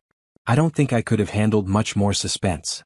That evening, as they sat in Nathan's living room making phone calls to share their happy news, Amara felt a sense of completion that went beyond the excitement of getting engaged. This was what she had been waiting for her entire adult life without even realizing it, not just romantic love, but the feeling of being chosen by people who saw her truly and loved her completely. Sophie fell asleep on the couch between them, exhausted by the excitement of the day, and Nathan and Amara sat in comfortable silence, watching the city lights twinkle beyond the floor-to-ceiling windows. "Are you happy?" Nathan asked softly. "I'm more than happy," Amara replied. "I'm home." The months following their engagement passed in a whirlwind of wedding planning, library events, and the gradual process of blending their lives in preparation for marriage. Nathan had suggested that Amara move into the penthouse before the wedding, but she had gently insisted on waiting until after the ceremony, wanting Sophie to understand the significance of the commitment they were making to each other. Instead, they had spent almost every evening together as a family, with Amara often staying for dinner and helping with Sophie's bedtime routine before returning to her small apartment across town. The arrangement had worked well, building anticipation for their official union while allowing them to establish routines and traditions that would serve them well as a married couple. Now, 3 months after Nathan's proposal in the garden, they were putting the finishing touches on what would be the most important day of their lives. The wedding was planned for the following Saturday at the library, in the very space where their relationship had truly begun to flourish. Amara had initially been surprised by Nathan's suggestion that they hold the ceremony at the Elena Rodriguez Memorial Children's Learning Center, but the more they discussed it, the more perfect it seemed. The renovated space had become the symbol of everything they had built together: their shared values, their commitment to serving others, and their ability to create something beautiful through collaboration and love. "Miss Amara, can you help me practice walking like a flower girl?" Sophie asked, appearing in the doorway of what had once been Amara's lonely apartment and was now filled with boxes of belongings waiting to be moved to their new shared home. Over the past 3 months, Sophie had thrown herself into wedding planning with the enthusiasm she brought to everything that excited her. She had strong opinions about flowers, roses and daisies only, music, nothing too slow or too loud, and cake, chocolate with vanilla frosting and maybe some strawberries. More importantly, she had embraced her role as flower girl with the seriousness of someone who understood that she was helping to create a moment that would be remembered forever. "Of course," Amara said, clearing a path through the moving boxes. "Show me what you've been practicing." Sophie positioned herself at one end of the living room, clutching an imaginary basket and wearing an expression of intense concentration. She began to walk with exaggerated slowness, pausing every few steps to pretend to scatter flower petals while maintaining perfect posture. "How was that?" she asked when she reached the other end of the room. "That was beautiful," Amara said honestly. "You look just like a real princess. Daddy says that on Saturday, we're all going to be like royalty because it's the most important day of our family's whole life." The innocent observation made Amara's heart squeeze with tenderness. Over the past few months, Sophie had developed an understanding of marriage that was surprisingly mature for a 6-year-old. Perhaps because she had experienced the profound love between her parents and now recognized it forming between her father and Amara. "Your daddy is right," Amara said, kneeling down to Sophie's level. "Saturday is going to be very special because it's the day we officially become a forever family. Will you still be Miss Amara after you marry Daddy, or will you be something different?" The question was one that Amara and Nathan had discussed at length. Sophie was comfortable with Miss Amara, and had shown no inclination to call her anything else, which was perfectly fine with both adults. They had decided to let Sophie choose her own terms for their relationship rather than forcing labels that might feel awkward or artificial. "I'll still be Miss Amara to you," Amara replied. "But I'll also be your daddy's wife, which means I'll be part of your family in an official way." "You've been part of our family for a long time already," Sophie said with 6-year-old logic. "The wedding is just to make sure everyone else knows it too." Before Amara could respond to this surprisingly wise observation, her phone rang with Nathan's ringtone. Sophie perked up immediately, always excited to talk to her father, especially when he was calling with what he had promised would be final wedding details. "Hi," Amara said, settling onto the couch and pulling Sophie down beside her so they could both participate in the conversation. "Hi yourself." Nathan's voice came through the phone, warm and slightly distracted in the way that suggested he was multitasking. "How are my 2 favorite ladies this evening?" "We're practicing flower girl walking," Sophie announced before Amara could respond. "I'm getting really good at it. Want me to show you on Saturday?" "I'm counting on it, sweetheart. Actually, that's part of why I'm calling. I have some news about Saturday that I think you're both going to love." Amara felt a flutter of curiosity mixed with slight apprehension. Nathan's surprises were always wonderful, but they also tended to be more elaborate than she expected, and she was hoping for a relatively simple, intimate wedding ceremony. "What kind of news?" she asked. "Well, you know how we sent invitations to about 50 people and weren't sure how many would actually be able to come on such short notice?" "Yes. We've heard back from almost everyone, and it looks like we're going to have a much bigger celebration than we planned. Isabella has been coordinating with people, and apparently, word has spread beyond our original guest list." Amara's pulse quickened with a mix of excitement and nervousness. "How much bigger are we talking about?" "About 120 people, including several families from the library's Storytime program and some of the children who specifically asked if they could come watch Miss Amara get married." Sophie clapped her hands together with delight. "The Storytime kids want to come to our wedding?" "They do indeed. Apparently you've made quite an impression on them over the past year, and they're very excited to celebrate with us." Amara felt tears prick at her eyes, overwhelmed by the idea that the children she read to every week cared enough about her happiness to want to be part of her wedding day. It was a reminder of how much her life had expanded since meeting Nathan and Sophie, how many connections she had formed through their shared commitment to serving their community. "That's wonderful," she said, her voice thick with emotion. "But are we going to have enough space for everyone? And enough food?" "Giuseppe from Romano's is catering, and he's bringing enough food for an army. As for space, we're going to use both the children's section and the main reading area, and Isabella has arranged for some additional seating. It's going to be perfect." The conversation continued for another 20 minutes, with Nathan and Sophie discussing final details while Amara listened with growing amazement at how their simple library wedding had evolved into what sounded like a genuine community celebration. "One more thing," Nathan said as the call was winding down. "Amara, I need you to promise me something." "What's that?" "Promise me you won't worry about any of the details between now and Saturday. Isabella and I have everything handled, and I want you to just focus on enjoying these last few days before we become officially married." "I promise," Amara said, though she suspected it would be easier said than done. After they hung up, Sophie curled up next to Amara on the couch, suddenly quiet in the way that usually meant she was thinking about something important. "Miss Amara," she said finally, "are you excited about marrying Daddy?" "I'm very excited," Amara replied honestly. "Are you excited about the wedding?" "I'm excited about everything," Sophie said with satisfaction. "I'm excited about the party and about being a flower girl and about all the people who want to celebrate with us. But mostly I'm excited because after Saturday, you'll officially be part of our family forever and ever." The simple statement, delivered with a child's absolute faith in the permanence of love, made Amara's heart feel like it might burst with happiness. "Forever and ever," she agreed, hugging Sophie close and marveling at how much her life had changed since that disappointing evening at Romano's nearly a year ago. Saturday morning dawned bright and clear, with the kind of perfect spring weather that seemed designed specifically for outdoor weddings and new beginnings. Amara woke up in her apartment for the last time, surrounded by the organized chaos of moving boxes and wedding preparations, feeling a mix of excitement and nervousness that made it impossible to eat more than a few bites of breakfast. Isabella arrived at 9 o'clock sharp, armed with coffee, pastries, and a detailed timeline that would ensure everything went smoothly. Nathan's sister had become one of Amara's closest friends over the past few months, and her calm competence was exactly what Amara needed to get through the morning without dissolving into happy tears. "How are you feeling?" Isabella asked, settling Amara into a chair while she began the process of transforming her into a bride. "Like I'm about to marry the man of my dreams in front of everyone I care about," Amara replied. Terrified and thrilled in equal measure. "That sounds about right for a wedding day," Isabella said with a laugh. "Nathan's been awake since 5 this morning, pacing around his apartment and checking his phone every 2 minutes to make sure you haven't changed your mind." The idea of Nathan being nervous made Amara smile.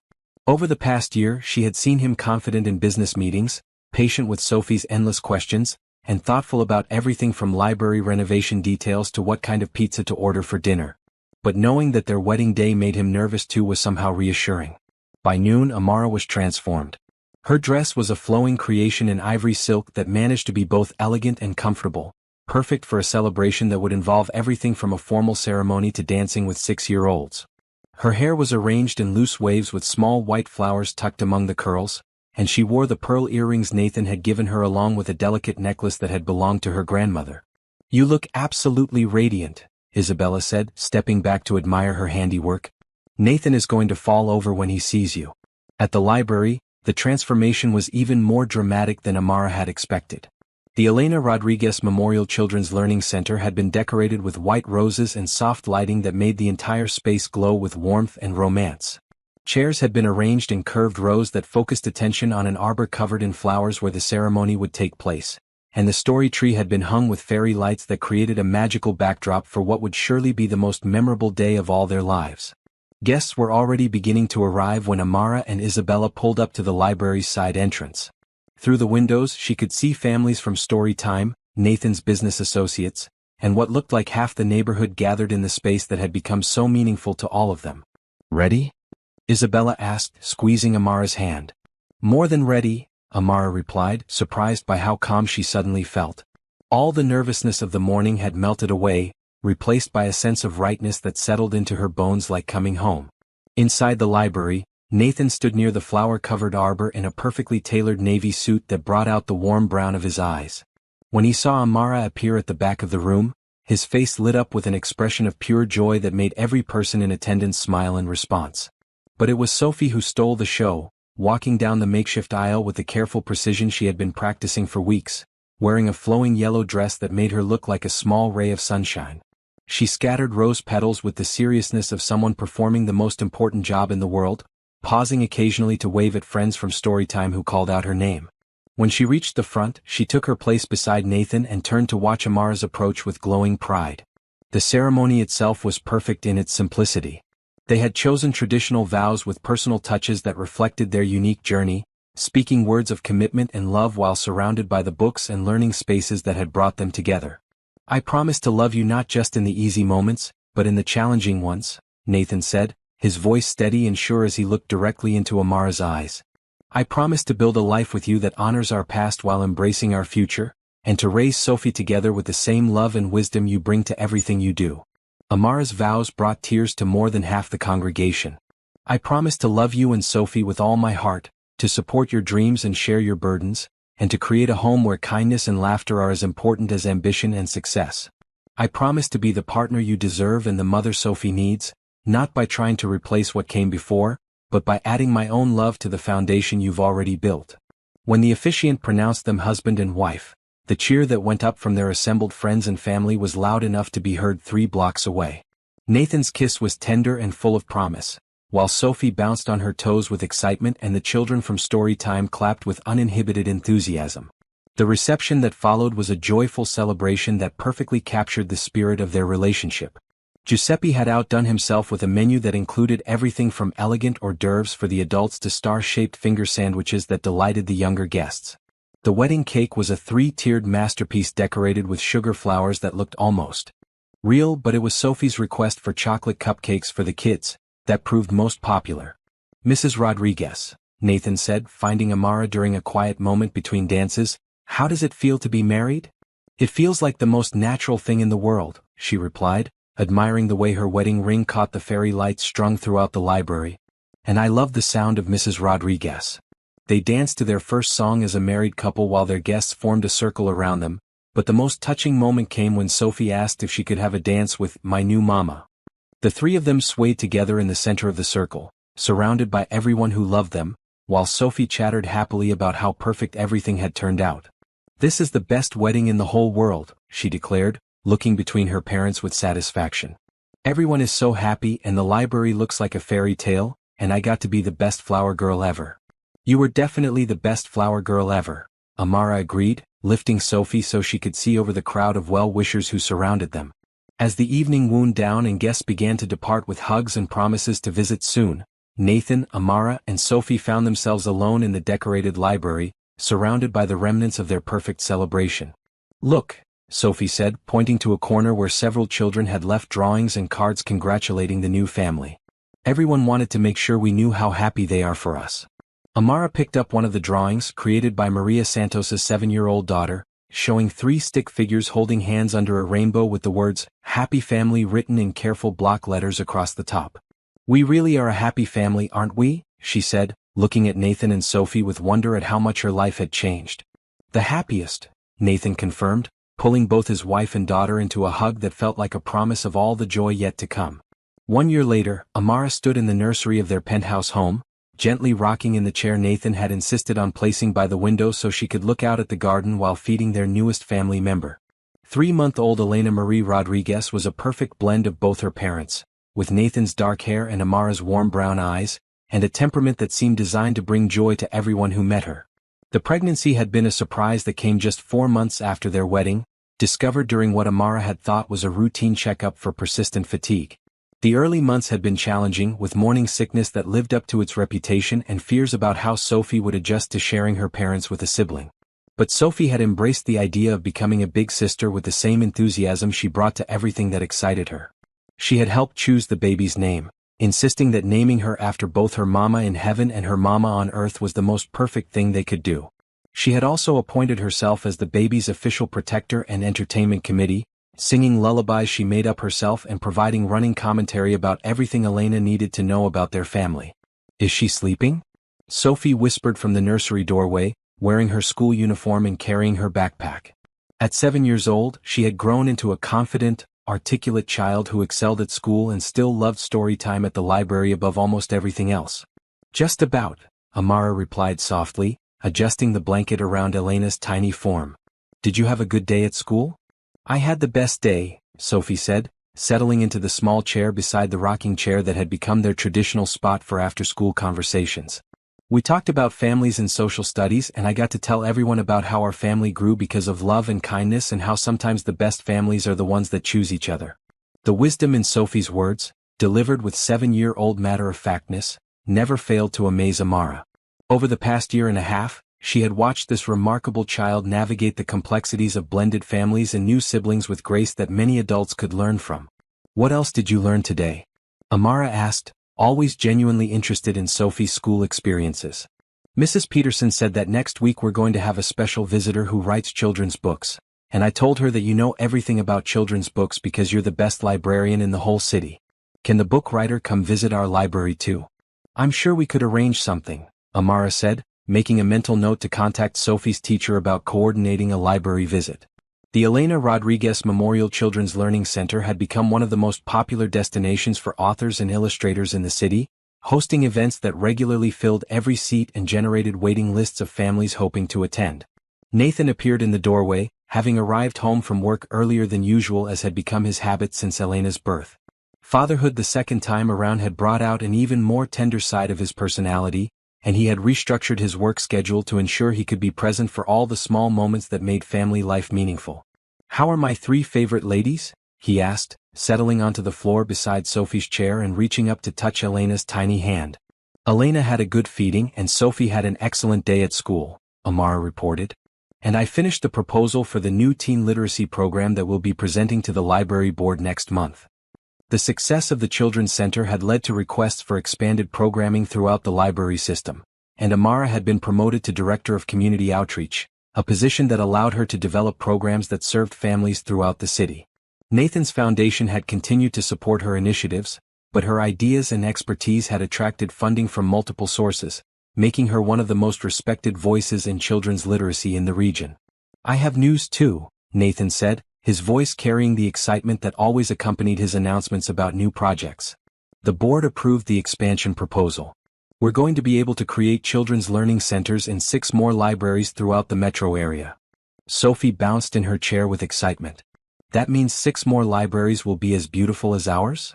"Even more beautiful," Nathan confirmed. "Because now we know exactly what works and what doesn't, so we can make each one perfect for the community it serves." As they discussed the details of the expansion project, Elena stirred in Amara's arms, making the small sounds that indicated she was waking up and would soon be ready for some family interaction. At 3 months old, she was already showing signs of being a social baby who loved attention and seemed to find her big sister's voice particularly soothing. "Can I hold her while you and Daddy talk about work stuff?" Sophie asked, having become an expert at infant care over the past few months. "Of course," Amara said, carefully transferring Elena to Sophie's waiting arms. "Just remember to support her head." Watching Sophie with Elena never failed to fill Amara with wonder at the capacity children had for love and nurturing. Sophie spoke to her baby sister in the gentle, sing-song voice that caregivers instinctively used with infants, pointing out the different colors in the nursery and explaining what each of Elena's stuffed animals was named and why they were special. "Elena, this is Mr. Rabbit and he's very good at helping babies sleep. And this is Princess Bear who protects against bad dreams. And this is the dragon that Miss Mama, gave me when I was little and now he helps watch over both of us." The casual way Sophie had started calling her Mama had evolved gradually over the past year, beginning with Mama Amara, and eventually shortening to simply Mama, in a way that felt completely natural to all of them. She still occasionally used Miss Amara in public settings, but at home, Amara had become simply another parent who deserved the same title of affection and respect as Nathan. "Sophie," Nathan said, "what would you think about taking Elena to visit the library tomorrow afternoon? Mama has a meeting with some authors who want to create new programs, and I thought Elena might enjoy seeing where we all first became a family. Can we show her the story tree? And the princess reading nook? Oh, and can we read her a story even though she's too little to understand it yet?" "We can do all of those things," Amara said, smiling at Sophie's enthusiasm for introducing Elena to all their favorite places. "Though you're right that she's still too young to follow most stories." "That's okay," Sophie said with 7-year-old wisdom. "She'll understand that we love reading to her, and that's the most important part anyway." That evening, after Elena had been fed and settled for the night and Sophie had completed her homework with Nathan's help, the three of them gathered in the living room for their traditional family time. It was a routine they had established during Amara's pregnancy and continued after Elena's birth, a time when they shared the highlights of their day and planned for upcoming adventures. "I have something special to show you both," Amara said, retrieving a letter from her desk that had arrived that afternoon. This came from the National Library Association. She opened the official-looking envelope and read aloud, "Dear Mrs. Rodriguez, it is our pleasure to inform you that the Elena Rodriguez Memorial Children's Learning Center has been selected to receive this year's Excellence in Community Service Award. Your innovative approach to children's literacy programming and your dedication to serving diverse communities has set a new standard for public libraries throughout the country." Sophie clapped her hands together with delight. "Our library won an award? A really important one?" "A very important one," Nathan confirmed, his voice filled with pride. "This means that libraries all over the country are going to want to learn from what we've created here." "Does that mean other kids in other cities will get to have beautiful libraries like ours?" Sophie asked. "It means exactly that," Amara said, feeling tears of joy prick at her eyes. "We're going to be able to help create programs that reach thousands and thousands of children." As they discussed the implications of the award and what it would mean for their future projects, Elena's soft cries came through the baby monitor, indicating she was ready for her evening feeding. Amara rose to tend to her daughter, but Nathan caught her hand gently. "I'll get her," he said. "You've been taking care of everyone all day. Let me handle bedtime tonight." Watching Nathan disappear toward the nursery, Amara felt a wave of gratitude so profound it took her breath away. 2 years ago, she had been a woman eating alone in an expensive restaurant, convinced that disappointment was all she could expect from life. Now she was surrounded by a family that loved her unconditionally, doing work that made a difference in her community, and looking forward to a future filled with possibilities she had never dared to dream.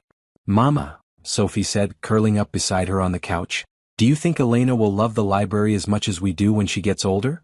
"I think Elena will love whatever makes her happy," Amara replied, wrapping her arm around Sophie and marveling at how solid and real this child felt in her embrace. "But I hope she'll love books and stories because they're what brought all of us together." "I hope so too," Sophie said with satisfaction. "Because our story is the best one ever, and I want Elena to be part of all the chapters that come next." Nathan returned from the nursery a few minutes later, carrying Elena, who was now content and sleepy after her feeding. He settled into the chair across from Amara and Sophie, cradling his youngest daughter while his older daughter snuggled against his wife, and for a moment, the room was filled with the kind of perfect peace that comes when everyone you love is exactly where they belong. "You know," he said softly, "I never imagined that paying for a stranger's dinner could lead to all this. I never imagined that being stood up on a blind date could be the best thing that ever happened to me," Amara replied.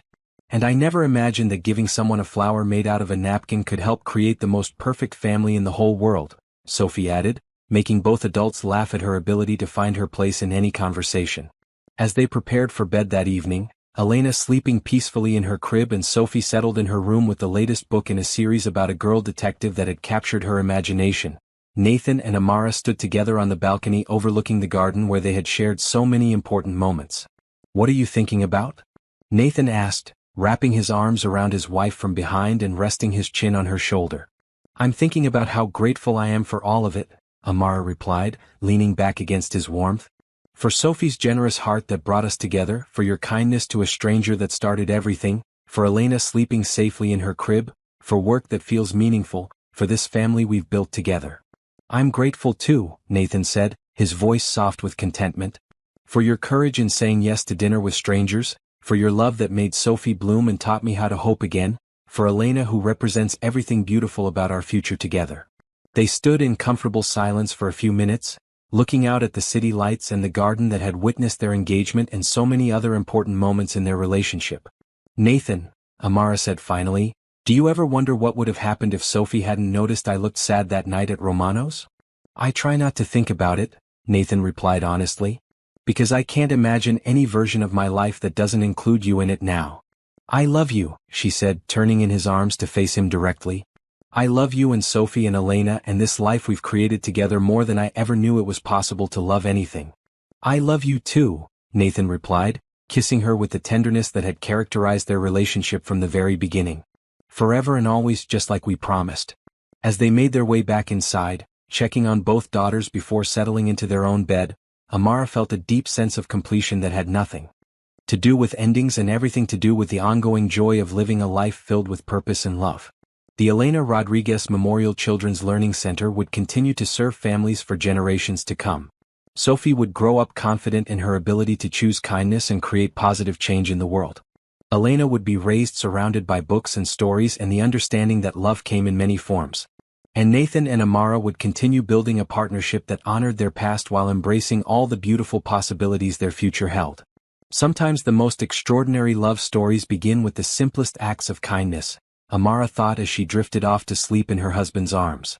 And sometimes getting everything you never knew you wanted started with someone caring enough to pay for a stranger's dinner on the worst night of her life. In the nursery down the hall, Elena slept peacefully, dreaming whatever dreams 3-month-old babies dream, while in the room next door, Sophie slept with a smile on her face, surrounded by books and the absolute certainty that she was loved beyond measure. And in the master bedroom, Nathan and Amara slept the deep, contented sleep of people who had found their place in the world and knew, without any doubt, that they were exactly where they belonged. Their story had begun with disappointment and loneliness, but it had bloomed into something more beautiful than any of them could have imagined. And the best part was that it was still being written, one day of love and laughter and shared purpose at a time.